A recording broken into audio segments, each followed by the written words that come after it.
मैं अपने गांव की जनता का बहुत बहुत शुक्रिया अदा करना चाहता हूं कि उन्होंने अपना कीमती समय निकाल कर मेरे लिए वेलकम प्रोग्राम जो था वो रखा उन्होंने, तो उनका बहुत बहुत शुक्रिया मेरी तरफ से। श्रेय तो सबसे ज़्यादा मैं अपनी दादी को देना चाहूँगा, क्योंकि जब मैं छोटा बच्चा था तो उस टाइम से ही दादी ने हमारी बहुत केयर की है। स्कूल जाना, हमें तैयार करना, हमारे कपड़े धोना, कपड़े प्रेस करने, हमारे लिए सुबह 5 बजे उठ के खाना बनाना। तो मेरे पिताजी, मेरी बहन मेरे साथ गए थे वहाँ पे जब हमारी पासिंग आउट परेड हुई। तो जब स्टार्स लगाने की बारी आती है, जिसे हम पीपिंग सेरेमनी कहते हैं, तो उनकी आंखों में आंसू आ गए थे, तो जिन्हें देख के मैं भी भावुक हो गया। संदेश में दर्शकों को यही देना चाहूँगा कि आप जो भी करना चाहते हैं तहे दिल से करें, पूरी ईमानदारी से करें और ज़रूर सफलता प्राप्त होगी। तो स्वागत है दर्शकों, एक बार फिर से आप लोगों का न्यूज़ 30+ के सौजन्य से।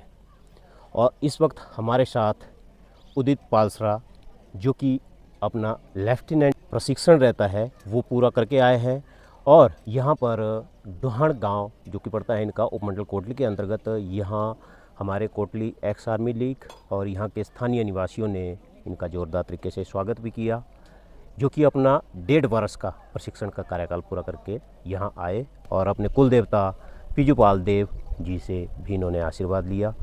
तो आइए थोड़ी सी वार्तालाप करते हैं उदित पालसरा जी के साथ। तो उदित, सबसे पहले तो आपको बहुत बहुत बधाई। बहुत बहुत शुक्रिया, बहुत बहुत शुक्रिया आपका। और क्या कहना चाहेंगे आप यहाँ पर, यहाँ की जनता ने जो बढ़ चढ़कर यहाँ आपका स्वागत किया, उनके लिए कुछ कहना चाहेंगे आप? मैं अपने गांव की जनता का बहुत बहुत शुक्रिया अदा करना चाहता हूं कि उन्होंने अपना कीमती समय निकाल कर मेरे लिए वेलकम प्रोग्राम जो था वो रखा उन्होंने, तो उनका बहुत बहुत शुक्रिया मेरी तरफ से। और हमारे यहाँ पर जो एक्स आर्मी लीग के भी सदस्य आए हुए थे आई थिंक, क्योंकि जब हमने थोड़ा कवरेज किया और यहाँ पर छोटा सा उन्होंने भी कार्यक्रम रखा हुआ था, उनके लिए कुछ कहना चाहेंगे? एक्स सर्विसमैन वालों ने भी अपना एक छोटा सा कार्यक्रम रखा था, यहीं पे उन्होंने चेयर्स लगा के खाने पीने की भी थोड़ी व्यवस्था की थी गांव वालों के लिए, तो उन सब का भी तहे दिल से बहुत बहुत शुक्रिया। और हमारे जो आपके यहाँ पे इष्ट देवता है पिजुपाल देव जी, जैसे कि आप आए, आपने उनसे आशीर्वाद लिया, तो क्या मन में भाव था जैसे आप यहाँ से ट्रेनिंग के लिए गए, क्या आशीर्वाद आपने लिया था और आकर के क्या आशीर्वाद लिया? थोड़ा सा आप अपना अनुभव साझा करें। जी, हमारे गांव के देवता, मैं सबसे पहला श्रेय भगवान को देना चाहूँगा, जो हमारे गाँव के देवता हैं उनको। मैं यहाँ से जब भी उनसे मांगता था तो मैं एक अच्छी नौकरी मांगता था, तो भगवान ने अच्छी नौकरी दे दी, देवता ने हमारे बहुत अच्छी नौकरी दे दी।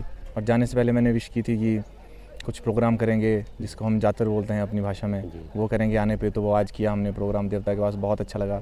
जो चीज़ें हमने मांगी थी, जो मन्नत मांगी थी, वो मन्नतें पूरी हो गई हैं, तो बहुत अच्छा लगा।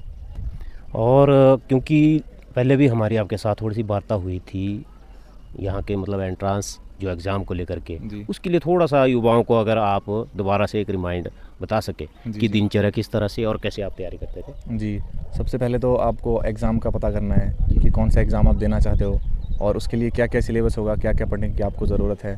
तो आप उस तरह से जब एकदम तैयारी करना शुरू करेंगे तो तभी सफलता के चांसेस जो है ज़्यादा बढ़ जाते हैं। वरना बेसिकली हम क्या करते हैं कि कोई भी किताबें उठा लेते हैं, यहाँ वहाँ से सुनते हैं कि ये किताब पढ़ो, वो भी पढ़ो, तो उस चक्कर में हम कोई चीज़ नहीं पढ़ पाते, अच्छे से चीज़ें नहीं कर पाते। सिलेबस बहुत ज़्यादा होता है पढ़ने के लिए और हम पढ़ नहीं पाते। तो पहले हमें कट डाउन करना है कि सिलेबस क्या है, कौन सा एग्ज़ाम हम दे रहे हैं, उसके लिए क्या रिक्वायरमेंट है, उस रिक्वायरमेंट के हिसाब से हमें तैयारी करनी है। जी। और आपके प्रशिक्षण जो कैंप का, वो थोड़ा सा हम पूछेंगे कि आपने वहाँ पे खूब एंजॉय किया, मतलब अच्छा लगा वहाँ का अनुभव? जी, वहाँ का अनुभव बहुत अच्छा था, एंजॉय भी बहुत किया हमने। बहुत सारी परेशानियों से होकर गुजरना पड़ता है, लेकिन उन्हीं से हमें बहुत कुछ सीखने को मिलता है। बहुत सारी चीज़ें हमें पता चलती है कि हमें कौन सी सिचुएशन में क्या चीज़ें करनी चाहिए, कैसे रिएक्ट करना चाहिए। तो बहुत बहुत ही अच्छा समय था 1.5 साल का, पता ही नहीं चला समय कब निकल गया और कब कमीशन हो गया, तो बहुत मज़ा आया। अच्छा उदित, अंतिम सवाल मेरा आपसे रहेगा, क्योंकि अपने परिवार में, रिश्तेदारी में, क्योंकि होता है जैसे पापा का, बुआ का, अम्मा का, मतलब किसी का थोड़ा, किसको आप थोड़ा ज़्यादा श्रेय देना चाहेंगे? जी, श्रेय तो सबसे ज़्यादा मैं अपनी दादी को देना चाहूँगा, क्योंकि जब मैं छोटा बच्चा था तो उस टाइम से ही दादी ने हमारी बहुत केयर की है। स्कूल जाना, हमें तैयार करना, हमारे कपड़े धोना, कपड़े प्रेस करने, हमारे लिए सुबह 5 बजे उठ के खाना बनाना, तो सबसे ज़्यादा श्रेय मैं अपनी दादी को देना चाहूँगा। उसके बाद मेरे पिताजी, मेरी बहन, मेरी बुआ, इन सबको मैं श्रेय देना चाहूँगा अपनी सफलता का, और मेरे अध्यापक और भी जिन्होंने पढ़ाया और यहाँ तक पहुँचाया हमें। ठीक है उदित, क्योंकि वाकई में यह एक भावुक क्षण भी होता है। आपकी दादी अम्मा, बुआ जी, वो काफ़ी भावुक भी होंगे, क्योंकि बोलते हैं ना कि मतलब ये एक भावुक क्षण होता है। पूरी ज़िंदगी की जो पेरेंट्स की, माँ बाप की जो मेहनत होती है, उसका एक फल मिला होता है। तो ये वाकई में एक भावुक क्षण भी रहता है। जी, भावुक क्षण था। जैसे मेरे पिताजी, मेरी बहन मेरे साथ गए थे वहाँ पे जब हमारी पासिंग आउट परेड हुई।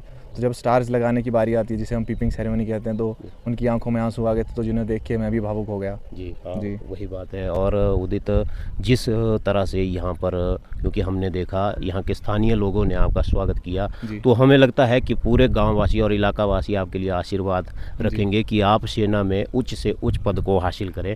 और हमारी तरफ से भी बेस्ट विशेष आपको। हाँ जी, थैंक यू। गांव वालों का भी थैंक यू और आपका भी बहुत बहुत शुक्रिया, आप अपना कीमती समय निकाल कर यहाँ आए, बहुत बहुत धन्यवाद। और यहाँ के दर्शकों को एक छोटा सा मैसेज पास आउट करना चाहो, संदेश देना चाहो। संदेश में दर्शकों को यही देना चाहूँगा कि आप जो भी करना चाहते हैं तहे दिल से करें, पूरी ईमानदारी से करें और ज़रूर सफलता प्राप्त होगी। सफलता जरूर प्राप्त होगी। जी। YouTube पर हमारे चैनल को सब्सक्राइब करें और रेगुलर अपडेट के लिए बेल आइकन दबाएं।